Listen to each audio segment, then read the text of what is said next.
Aloha. We're in the Visitor Center at Pu'ukoholā National Park, the Visitor Center. And it's really neat because here at the Visitor Center, we see three prominent prophecies that are associated with solidifying the mana and the spiritual power of Kamehameha. We begin with the first prophecy, which was the birth of a new leader. And we'll talk about it more up in Kohala when we visit the birth site, the actual site where he was born. But there is a series of prophecies about Kamehameha even before he's born, that he would be a great leader.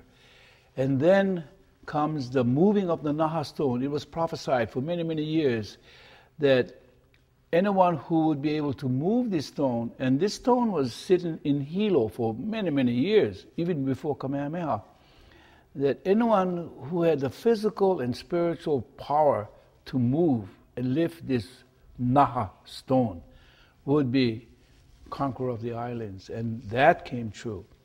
And then, of course, the last one here, the third one, which we talked about most of this morning, was the building of the heiau here at Pu'ukoholā, that fulfilling the strict ceremony, protocol, and requirements to build this heiau and dedicate it to his war god Kūkā'ilimoku would certainly solidify his power as conqueror of the islands and unite all of the islands into one kingdom. So there are three prophecies associated with Kamehameha: the heiau, building the heiau here at Pu'ukoholā, a place of destiny, moving the Naha stone, predicting physical, spiritual power, and his birth as a new leader, and all of the signs and the omens and the signals that accompanied his birth, which we're going to talk about in a little bit later on when we go to Kohala. So please keep this in mind, that along with Kamehameha's personal mana were all of these three prophecies. And when you combine all three of them together, wow, that really solidifies him as the unquestionable, greatest of cultural heroes in Hawaii. And I don't know if we have time, but we can just maybe take a quick shot here of his. We thought we've been talking about dedicating Pu'ukoholā to his war god Kūkā'ilimoku, and here we have Kūkā'ilimoku. There are several images of Kūkā'ilimoku. This is the one that is associated with Kamehameha. It's the feather image of Ku, and it is now at the Bishop Museum. But there's no question in our minds that when this heiau was dedicated, he was there. He was there. It was him there.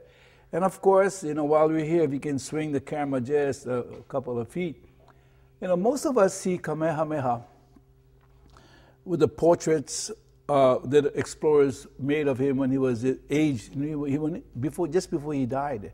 And it shows him in a real old man with foreign dress and a coat and vests. And that's what people have as an image of Kamehameha. I'm hoping that when we think of Kamehameha, we think of him as when he was in his prime. And this is the way he would look. And so we see him with the